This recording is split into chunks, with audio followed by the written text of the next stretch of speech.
రాయలసీమ చైతన్యానికి మీరు చూపిస్తున్న ఆదరణకు రెండు రాష్ట్రాల నుంచి జాతీయ సదస్సులాగా ఇక్కడ జరుగుతున్నందుకు చాలా సంతోషం.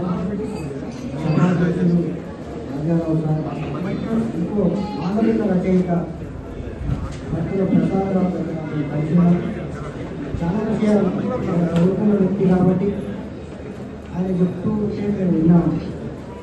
ఆయనే మనకి ఎక్కువ చదువుకున్న వ్యక్తి, కొన్ని విషయాలు తెలియని కూడా మాతో చర్చించిన ఒక వ్యక్తి సమావేశంగా ఉండడం నేను ముఖ్యంగా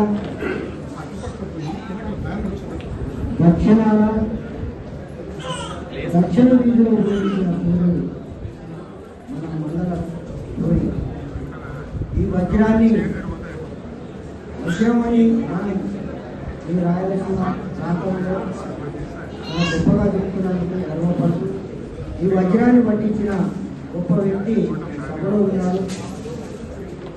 వరల్డ్ ఫుట్బాల్ ఛాంపియన్ పోటీలు జరుగుతుంటే అక్కడ పెయింటింగ్ చేస్తున్న విక్రమరాజు అనే వ్యక్తి సురేష్ పరిచయం చేసిన విక్రమరాజు ఇక్కడనే వీళ్ళు ఆర్టిస్ట్ బృందాలు ఉన్నారు, ఒక మేధావులు ఉన్నారు. టీమే ఇలాంటి కలిస్తేనే కొత్త విషయాలు తెలుస్తాయి. ఆ ఇంట్లోకి వచ్చిన వ్యక్తి నేను చాలా ఎండలు కొడుతున్నాయి లక్ష్మీపురం స్టేడియం పోయిన నేను అక్కడ బ్రష్ పట్టుకొని గోడలు పెయింటింగ్ చేస్తున్నాను. దిక్కుబట్టి ఎండలు కదా అంటే అవునా అక్కడ పరిచయం అయింది. అక్కడ పరిచయం అయిన కొన్ని రోజుల్లో మీరు ఏమైనా రాయి పనులు అంటే మొదలు పెట్టినా అని అన్నాడు. ఆ స్క్రిప్ట్ 4 సార్లు బైండ్ చేసి పెన్ను గురించి నేను మన గారు పనిచేస్తే అక్కడికి రావడం 4 సార్లు వచ్చి నాకు ఆ స్క్రిప్ట్ ఇచ్చేది. ఆ స్క్రిప్ట్ చదివిన ఆనందం చెప్పలేని ఆనందం అది. అయితే ఆ నవలను ఆ భాష మీద ఉన్న భాషా శాస్త్రంలో ప్రసక్తి భాషా శాస్త్రాన్ని ఎట్లా ప్రయోగించాలో రాయలసీమ మాండలికంలో చాలా గొప్ప గొప్ప రచనలు వచ్చినాయి. కథలాడుతున్నాయి, విప్లవాలు, పెన్నీటి మనసు, శాంతినారాయణ రాత్రి 10 నుంచి రాష్ట్ర గొప్ప రచనలు రాయలసీమ నుండి గొప్ప రచనలు వచ్చినాయి. అది నేను చదువుకున్న జ్ఞాపకం ఈరోజు మీ అందరిలో నేను కూర్చోన్నా మీ ఆధారంలో చాలా గొప్పగా ఉంది. అయితే ఈ నవల రచయిత చాలా నిజాయితీ ఆ నిజాయితీ ఇక్కడ వరకు తీసుకొచ్చి మీ అందరి మధ్యలో మమ్మల్ని మాట్లాడుతున్నాను. అంటే నేను ఎక్కువ అదే సభలకు రాను, వచ్చినప్పుడు రాష్ట్రాలు లేకపోతే ఉంటుందా ఆ వ్యక్తి నన్ను ఈ అనంతపురం జిల్లాకు రప్పించింది అంటే ఆయనలో ఉన్న పట్టుదల నాకు నచ్చింది కాబట్టి నేను దూరం రావడం జరిగింది. అయితే దళిత సాహిత్య పునాదులు కూడా ఈ అనంతపురం జిల్లా నుండి వచ్చే లక్ష్మీనారాయణ గొప్ప వర్క్ చేసింది. ఇక్కడ దళిత సాహిత్యం 1, 2 అని 2 వేసి పెరవర్ అనే క్రిస్టియన్ ఫాదర్ సహాయం వల్ల తర్వాత దళిత కథలు సిరీస్ కూడా ఇక్కడే అనంతపురం వచ్చాయి. అంటే సైలెంట్గా సాహిత్యాన్ని అందించిన చరిత్ర ఆయన జిల్లాకు ఉంది. కాబట్టి ఈ జిల్లాను చూడాలని జిల్లా కోసం ఇలా సృజనకారులను చూడాలని నాకు చాలా పట్టుదలతో చూడాలి కష్టపడి రావడం జరిగింది. ఆర్టిస్టుల బృందం ఈ ఆర్టిస్టుల బృందంతో నేను కలిసి రావడం కూడా ఒక ఆనందం ఉంది. మంచి ఫోటోగ్రాఫర్స్ ఉన్నారు, కళాకారులు ఉన్నారు, ఈరోజు పెద్ద టీం.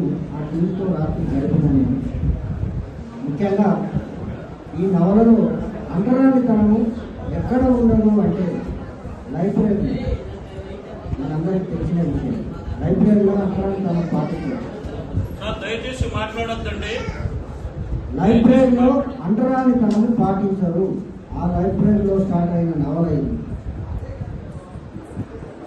అనగారిన బతుకులు చదువుమని సరస్వతి చెప్తారు. ఒక పూజారి కుటుంబం నుంచి అగ్రపురస్తున్న సరస్వతి అనగారిన బతుకులు అనే బుక్కు చదివితే మేమేంటిదో మీకు అర్థమైంది అని చెప్పడంతో ఈ నవల గొప్ప మలుపు తిప్పుతుందని నాకు స్క్రిప్ట్ ఇచ్చినప్పుడే అర్థమైంది. ఆ స్క్రిప్ట్ చదివి నేను చాలా సార్లు ఆలోచించిన, రెండు మాట కూడా రాసిన. కానీ అది మన తెలంగాణ భాషకు కొంత దగ్గరగా ఉంటుంది. అది గుర్తించింది మనమే. అరే ఇది మా రాయలసీమ భాష కదా, ఈ భాషనంతా ఇట్లా వచ్చే కాదు అని తీసేసి కొంత గిత్తనే వేసింది. అది నాకు నచ్చింది.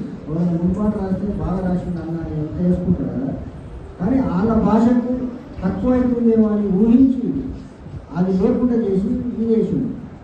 ఇంకా వాళ్ళ ప్రాంతం రచయితలు రాసాని స్వయంప్రభ వాళ్ళకు కూడా కృతజ్ఞతలు చెప్పాలి. రచయితలు పరిచయం చేయడం అంటే వస్తుంటారు అంటరాని వాళ్ళు. ఇలా సరస్వతికి తన బతుకులు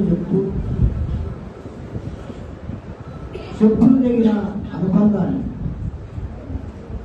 అంటే అక్కడ చెప్తున్నాను, నువ్వు నన్ను తక్కువ చేస్తున్నావు, జాగ్రత్తలు అని వెళ్ళిపోతున్నా. ఆ కోపాన్ని తగ్గియడానికి అది నేను చెప్పులు తెలియదు కదా అని చెప్పడం అనేది లాజిక్. ఆ చెప్పులు తెలియని అనుబంధం ప్రేమగా మర్చుకొని ఆ చెప్పుల దుకాణంలో ఉన్న వస్తువులు ఉన్నాయి, ఆ వస్తువులు చెప్పటం అది అందరికీ రాదు. ఆయన క్రియేటర్ కాబట్టి, చిత్రకారులు కాబట్టి చెప్పడం జరిగింది. అది ఇదొక నవల చరిత్రలో గొప్ప మలుపు ఎవరు చెప్పరు. ఎందుకంటే మీరు గాలివాన అంతా జరుగుతుంటాయి వాళ్ళకి పద్మల. ఆ కథలో సముద్రం ఉంటుంది, సముద్రంలో ప్రయాణం ఉంటుంది, ఆ ప్రయాణంలో సెక్స్ చూస్తుంటాడు ఆయన. కానీ ఇక్కడ జరిగిన గాలివాన సృష్టించిన బీభత్సం అది మామూలుగా ఉండదు. ఆ గాలివాన కథ కూడా కోరిక కథను కాపీ ఉంటుంది. ఆ కోరిక కథను సముద్రంలో పడవలో తిప్పుతూ ఈ కోరిక రాసిన కథనే తెలుగులో ఆయన కాపీలో దానికి అవార్డు, విపరీతమైన అవార్డు వచ్చింది. అంటే కాపీ కొట్టిన చరిత్ర, కాపీ కొట్టిన నవలలు, కాపీ కొట్టిన కథలతో ఊరేగింది తెలుగు సాహిత్యం మొత్తం. దాన్ని పటాపంచం చేయడం మన సూర్యుడు చేసిన గొప్ప ప్రయోగం. అది దొంగ సాహిత్యాన్ని ఖండించడమే కాదు, మన ఇంకో సాహిత్యాన్ని వినండి. రూట్స్ అని చెప్తున్నారు ఏడుతారా. కానీ ఈ అనంతపురంలో జరిగిన ఈ కథను ఎన్ని రూట్స్లలో పెట్టుకుంటే ఇది అర్థమైంది. 100 పేజీల పుస్తకం 2 ఏళ్ళ నవలా సాహిత్యాన్ని తలకిందులు చేసి పడేసింది. అదేదో నేను చెప్తున్న గొప్పగా ఏదో నేను సేమ్ మాదిగా ఆయన మాదిగా కాదు, కానీ ఆ మలుపు తిప్పిన క్రమం చాలా గొప్ప. కాపీ రైటర్స్ అందరూ కళ్ళు తెరవాలని నిరూపించిన నవల. ఈ నవలకు నేను మనసారా అభినందిస్తున్నాను. అంటే ఈ కథలో హనుమంతు పాత్ర ఉంటుంది. హనుమంతు తన జీవితాన్ని ధారపోసి తాను నలిగిపోయి తాను ముగింపుకొచ్చి ఇంకో మొదటను ఎదిగేయడం అనేది చాలా గొప్ప విషయం. అది 2 తరాలే అంటారు. కానీ 1965లో స్టార్ట్ అయింది ఉద్యోగి ప్రాంతం.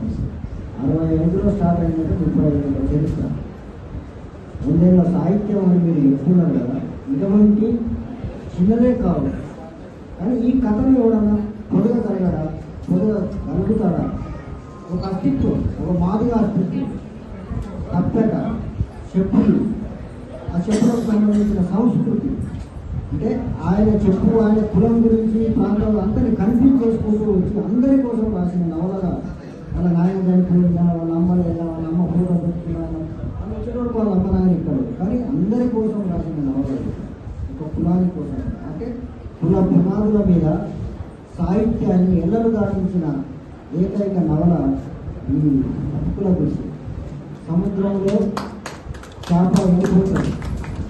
ఈ భారతదేశంలో అన్ని కులాలు ఉంటాయి, అన్ని కులాలలో కడుపు నిండా ఉంటారు, బంగాలు ఉంటాయి, అన్నీ ఉంటాయి. కానీ చిక్కిపోయిన హక్కుల గురించి ఇక్కడ ఉంటుంది. ఇది ఏ చరిత్రకారులు రికార్డు చేయని చరిత్ర. అనంతపురంలో జరుగుతున్న అరాచకాలు, అనంతపురంలో జరుగుతున్న చెప్పడం జరిగింది. దీన్ని ఆదరించండి, చదవండి. నేనుగా చదువులు నేర్చుకొని పుస్తకాన్ని అందరికీ చేర్చి మీరు సహాయం చేయండి. అంతేగాని కథం కాంగ్రెస్ అనేది సంపూర్ణ కార్యక్రమం అనేది మన సార్ చెప్పింది. అది ఎవరు ఎందుకు చంపుతాడో, ఎవరు ఎందుకు ఈ ఆవేశానికి గురవుతాడో కూడా ఈ నవలలో ఉంది. దీన్ని చాలా జాగ్రత్తగా చదవండి, జాగ్రత్తగా ఆదరించండి. ఈ అంటారు కులాలు విజయవంతమైన జీవితాలు ప్రయోగం ఇప్పటిది కాదు, 1994 నుంచి స్టార్ట్ అయింది.